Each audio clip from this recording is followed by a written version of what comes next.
Jésus s'étant approché, leur parla ainsi. « Tout pouvoir m'a été donné dans le ciel et sur la terre.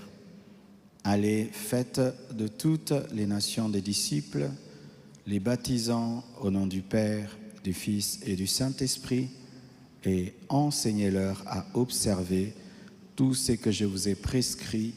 Et voici, je suis avec vous tous les jours jusqu'à la fin du monde. » Amen. Acclamons le Seigneur. Ils ne sont pas tous là.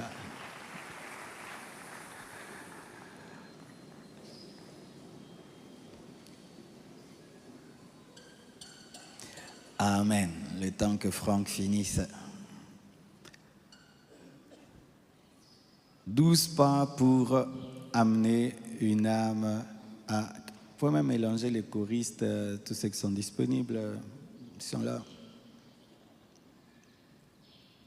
Rapidement.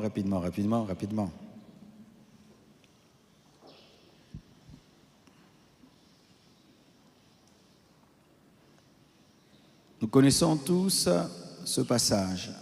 C'est parmi les dernières paroles de Jésus-Christ. Lorsqu'il envoie ses disciples faire de toutes les nations ses disciples, baptisant au nom du Père, du Fils et du Saint-Esprit et en enseignant tout ce qu'il avait dit. Gagner une âme est un travail très difficile. Sinon, on les gagnerait tout le temps. C'est l'une des choses les plus difficiles sur la terre, gagner une âme.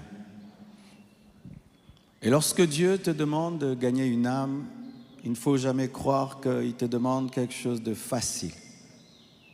Beaucoup de gens ne sont pas des bons gagneurs d'âme parce qu'ils négligent le travail qui leur est donné. Ils supposent qu'il suffit seulement de bonne volonté pour gagner une âme. Et souvent même, nous pensons que gagner une âme, c'est inviter quelqu'un à l'église. Viens à l'église. Vous savez, véritablement, le Seigneur ne nous a pas envoyé inviter les gens à l'église. Lorsque tu étudies l'église primitive, on n'invitait pas les païens à l'église.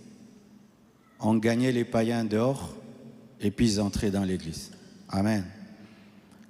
Ce qui fait qu'il y a des gens qui sont dans l'église, ça fait des années, mais qui ne se sont jamais convertis. Parce que celui qui les amène à l'église s'est contenté seulement de les inviter sans les convertir. Oui, mon frère, peut-être ce dimanche, tu as invité quelqu'un. Mais ce n'est pas parce que tu l'as invité que tu l'as gagné. Ah, c'est mon âme du dimanche. Oui, c'est vrai, au bas niveau, on peut dire ça. Mais si on monte, amener quelqu'un à l'église dimanche, ce n'est pas qu'il est né de nouveau. Tu lui as permis de venir à l'église pour être exposé à la parole. Et il peut écouter, croire ou ne pas croire. Donc c'est à toi qu'il a invité de te rassurer si c'est converti. En soi, c'est ça qu'on est sérieux et qu'on invite quelqu'un à l'église, on se rassure après le culte. Est-ce que quand le pasteur a prêché, tu as compris? Est-ce que tu as pris une décision? Parce que cette âme peut revenir dimanche, et puis dimanche, et puis dimanche, sans jamais se convertir, s'habituer à la vie de l'église et croire un jour qu'elle ira au ciel parce que tu l'avais invitée à l'église, mais tu ne lui as jamais posé la question si elle a eu réellement une expérience de nouvelle naissance. Alors, lorsque je vous parlerai de comment amener une âme à Christ, ce n'est pas inviter quelqu'un à l'église. Mais il faut continuer à inviter, parce que beaucoup se sont convertis. Lorsqu'ils ont été invités, ils ont écouté la parole. Mais lorsque je dis que amener une âme à Christ, c'est l'amener à vivre un miracle.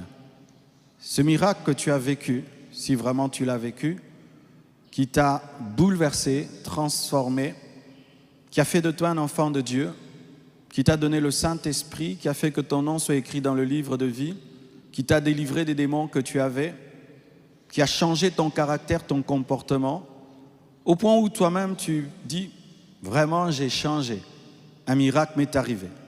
Comment amener une âme à vivre ce miracle de la nouvelle naissance, parce que c'est un miracle.